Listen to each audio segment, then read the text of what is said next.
VOA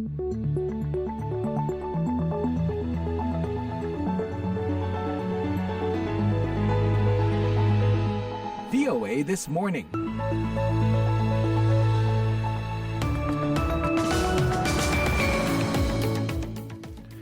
Halo, good morning, selamat pagi dan selamat berjumpa lagi dalam siaran VOA This Morning, edisi Jumat 13 September 2024. Siaran ini dipancarkan langsung dari Studio 17 VOA di pusat kota Washington DC. Pengantar acara ini saya Leona Triono dan bersama saya kali ini produser Bani Rahayu dan teknisi Charleston Mock. Pendengar, kita segera awali dengan pokok-pokok berita. Gen Z bisa tentukan hasil Pilpres Amerika. The younger part of the population is going to be much more racially diverse than that older baby boomer population. Kesepakatan DPR KPU jika kotak kosong menang, pilkada diulang. Karena ini sudah menjadi bagian persekongkolan di sana, Pak. Pokoknya calon tunggal.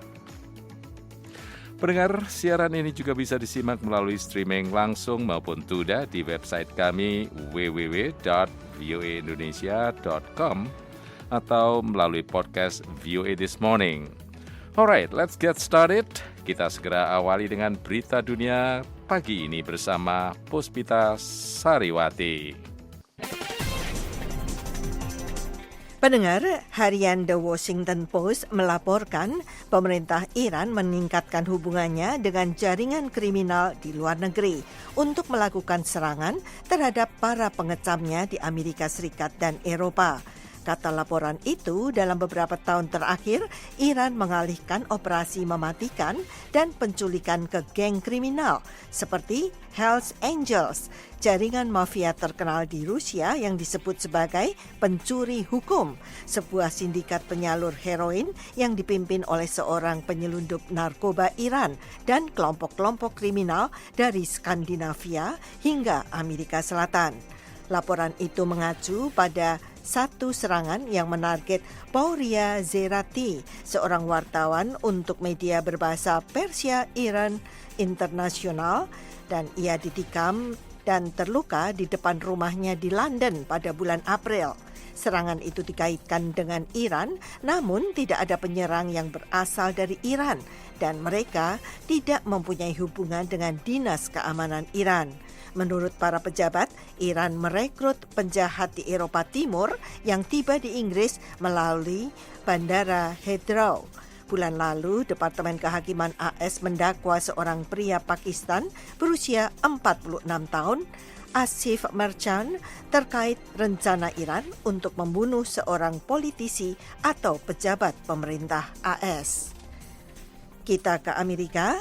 Amerika hari Kamis mengatakan pihaknya terus menekan Israel untuk melindungi tempat-tempat bantuan kemanusiaan di Gaza, sehari setelah serangan udara Israel menghantam kompleks sekolah PBB yang menampung pengungsi Palestina, menewaskan 18 orang termasuk 6 pekerja PBB.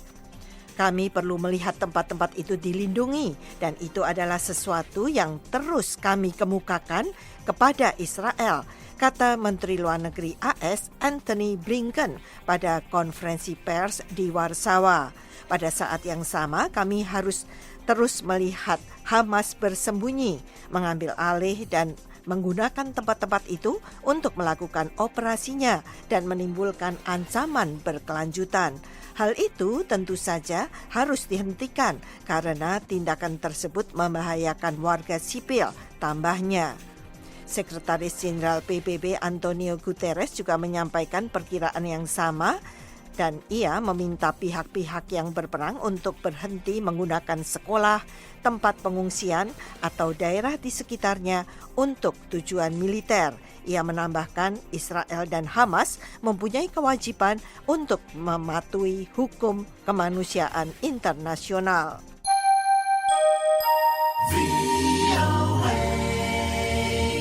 Amerika hari Kamis mengumumkan sanksi terhadap pengusaha Kamboja dan senator partai yang berkuasa Ly Yong Fat serta beberapa entitas.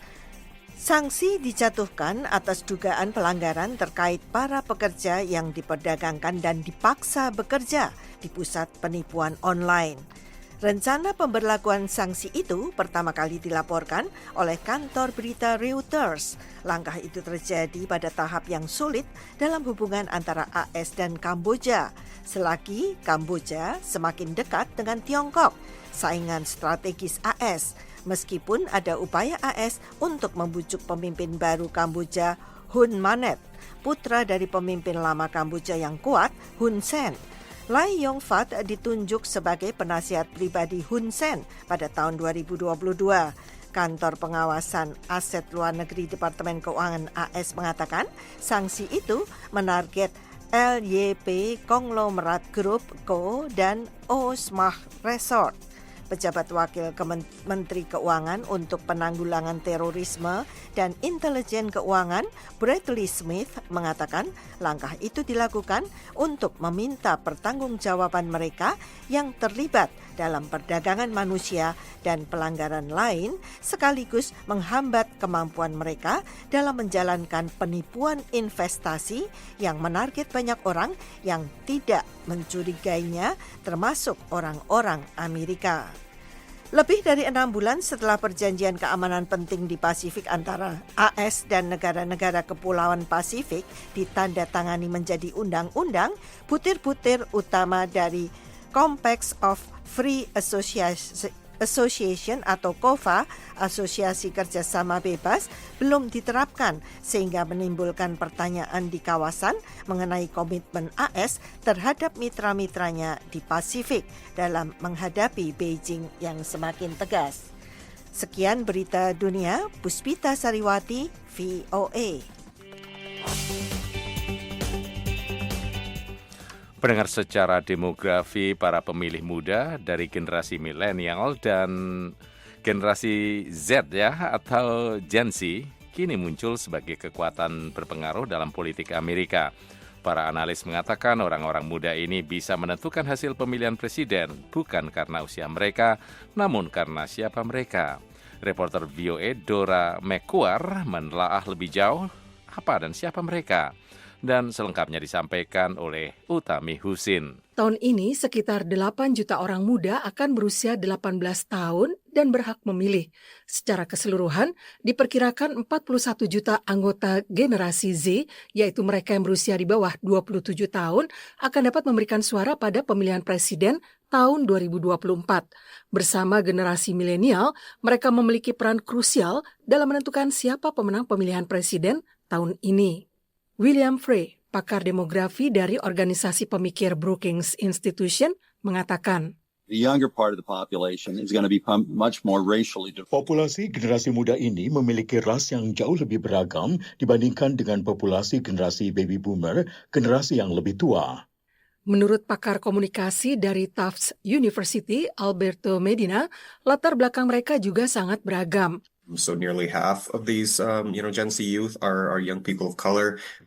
About a fifth of them identify. Jadi hampir setengah dari generasi muda Gen Z adalah generasi muda kulit berwarna. Sekitar 1/5 dari mereka mengidentifikasi diri sebagai LGBTQ. Jadi tahukah Anda, kita berbicara tentang generasi yang sangat beragam. Tidak hanya dalam hal identitas mereka, tapi juga dalam hal latar belakang, pengalaman, dan pandangan mereka. Secara historis, jumlah pemilih muda selalu lebih rendah dibandingkan dengan jumlah pemilih yang berusia tua. Namun, Gen Z menunjukkan dirinya lebih aktif secara politik daripada generasi lain pada usia ini. Medina mengatakan, So one of the big stories in recent election cycles has actually been a big increase in youth voter turnout. Jadi salah satu berita besar dalam siklus-siklus pemilu baru-baru ini sebenarnya adalah peningkatan besar dalam jumlah pemilih muda. Kami memperkirakan 39% dari mereka memberikan suara pada tahun 2016 dan 50% pada tahun 2020. Frey dari Brookings mengatakan, If Kamala Harris can get them out to vote. Dan jika Kamala Harris mengajak mereka untuk memilih, mereka mungkin akan memberikan suara yang lebih kuat untuknya dibandingkan Anda tahu yang mungkin terjadi pada Joe Biden. Menjelang pemilihan presiden tahun 2024, jajak pendapat baru-baru ini menunjukkan Wakil Presiden Kamala Harris mengungguli mantan Presiden Donald Trump di antara para pemilih termuda dengan rasio 3:2. Demikian laporan tim VOA, Utami Husin, Washington DC. Pendengar, Badan Kesehatan Dunia WHO hari Kamis mengevakuasi 97 pasien yang sakit dan luka parah bersama 155 pendamping mereka dari Gaza yang merupakan evakuasi medis terbesar sejak pecahnya perang Israel-Hamas 7 Oktober 2023. Berikut laporannya bersama Eva Masrieva. We are at the European Gaza Hospital in Gaza. More than 250 patients and caretakers. Kami berada di Rumah Sakit Gaza Eropa di Gaza. Di sini ada lebih dari 250 pasien dan perawat yang akan menyeberang dari jalur Gaza ke Kerem Shalom dan dari sana melalui Israel ke Uni Emirat Arab untuk melanjutkan perawatan mereka. Ini adalah salah satu tugas utama WHO, memastikan agar pasien memperoleh kelanjutan perawatan mereka di luar jalur Gaza selama konflik bersenjata ini. Namun upaya ini tidak mudah. Pasien harus dibawa ke sini secara individual dari berbagai lokasi di sepanjang jalur Gaza dan baru dapat melakukan perjalanan keluar dari sini setelah lolos pemeriksaan keamanan dari pihak berwenang Israel dan mendapat izin dari Kementerian Kesehatan dan Otoritas Uni Emirat Arab. Ini adalah proses yang rumit. Pendengar, inilah petikan pernyataan Dr. Atanosis Gargavanis, pejabat WHO di Gaza yang sekaligus pakar bedah saat ia bersiap mengangkut pasien-pasien yang luka parah dan pendamping mereka dari sebuah rumah sakit sumbangan Eropa di Gaza. Di antara pasien itu terdapat 45 anak-anak dan 52 orang dewasa dengan beragam penyakit, termasuk kanker, penyakit kardiovaskular, kelainan bawaan, penyakit darah dan hati, serta trauma atau cedera berat. Mereka diangkut melalui Kerem Shalom ke Bandara Ramon di Israel untuk kemudian diterbangkan ke Abu Dhabi di Uni Emirat Arab. Huda Hamad, ibu seorang anak laki-laki yang menderita kelainan sejak lahir, adalah salah seorang pasien yang akan dievakuasi. Anak saya Ahmad telah menderita sejak lahir karena cacat septum ventricle, VSD, dan hipertensi paru. Dan hidup Ahmad sepenuhnya bergantung pada alat tersebut. Ironisnya, 6 bulan lalu dokter mengatakan bahwa baterai alat pacu jantung itu akan habis. Jadi kami berupaya mengeluarkannya dari sini untuk menyelamatkannya. Rafif Al-Diadah, ayah seorang gadis kecil yang luka parah, merasa masgul meninggalkan Gaza karena hanya diizinkan berangkat menemani putrinya seorang diri. Istri dan anak-anak lainnya tetap harus tinggal di Gaza. Perasaan saya terbelah dua. Di satu sisi saya sangat gembira karena mendapatkan persetujuan untuk melakukan perjalanan ke luar negeri dan mengobati putri saya. Tapi di sisi lain, saya merasa sangat sedih karena harus pergi sendiri dan meninggalkan istri dan anak-anak saya yang lain di rumah, di tempat ini. Perwakilan WHO untuk Palestina, Richard Peppercorn, mengatakan, We need medical corridors. Gaza need medical corridors. Gaza membutuhkan koridor medis. Kami membutuhkan sistem yang lebih terorganisir dan berkelanjutan karena ada 10.000 orang di Gaza yang menunggu pemindahan medis. Sewaktu operasi evakuasi medis terbesar sejak berkecamuknya perang Israel-Hamas ini, suara tembakan masih terdengar di berbagai sudut kota. Meskipun demikian, tantangan operasional yang berat dan faktor keamanan tidak menyurutkan lagi WHO dan mitra-mitranya untuk memindahkan pasien.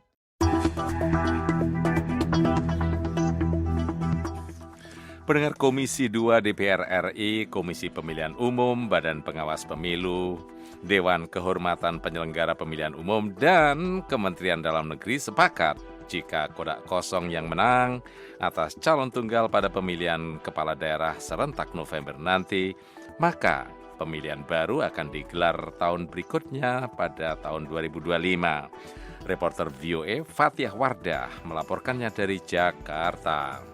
Hingga perpanjangan tenggat pendaftaran pasangan bakal calon kepala daerah ditutup 4 September lalu, masih ada 41 daerah yang hanya memiliki satu calon saja atau calon tunggal. Ini berarti dalam pemilihan kepala daerah atau pilkada nanti, calon tunggal itu akan melawan kotak kosong dan tidak tertutup kemungkinan jika warga lebih memilih untuk memberikan suara ke kotak kosong jika calon tunggal dinilai tidak sesuai harapan. Itu berarti akan ada 41 daerah di mana kotak kosong berpotensi memenangkan pilkada. Ketua KPU Muhammad Hafifuddin mengatakan berdasarkan pasal 54D Undang-Undang Nomor 10 Tahun 2016 tentang pemilihan kepala daerah, ayat 1 menyatakan KPU Provinsi atau KPU Kabupaten Kota menetapkan pasangan calon terpilih pada pemilihan dengan calon tunggal jika mendapatkan suara lebih dari 50%. Kalau perolehan suaranya kurang dari 50%, pasangan kandidat yang kalah bisa mendaftar kembali dalam pemilihan baru pada tahun berikutnya. Sebelum pemilihan baru digelar, pemerintah menunjuk pejabat gubernur, bupati, atau wali kota. Masinton Pasaribu dari fraksi Partai Demokrasi Indonesia Perjuangan atau PDIP yang menduga adanya persekongkolan untuk hanya mencalonkan satu pasangan calon kepala daerah mendesak KPU untuk membuat aturan yang mendorong partisipasi publik. Karena ini sudah menjadi bagian persekongkolan di sana, Pak. Pokoknya calon tunggal. Hal senada disampaikan Gus Pardi Gaus dari fraksi Partai Amanat Nasional atau PAN yang menilai fenomena calon tunggal dalam pemilihan kepala daerah sebagai hal yang direkayasa. Oleh karena itu, jika kota kosong yang meraih suara lebih besar dalam pilkada serentak 27 November nanti, Gus Pardi mengusulkan dilakukan pemilihan ulang. Dalam kesimpulan rapat yang dibacakan oleh Ketua Komisi 2 DPR dari fraksi Partai Golongan Karya, Ahmad Doli Kurnia, Komisi 2 KPU, Bawaslu, Dewan Kehormatan Penyelenggara Pemilihan Umum atau DKPP, dan Kementerian Dalam Negeri sepakat jika kota kosong yang menang atas calon tunggal, maka pemilihan baru digelar tahun berikutnya pada 2025.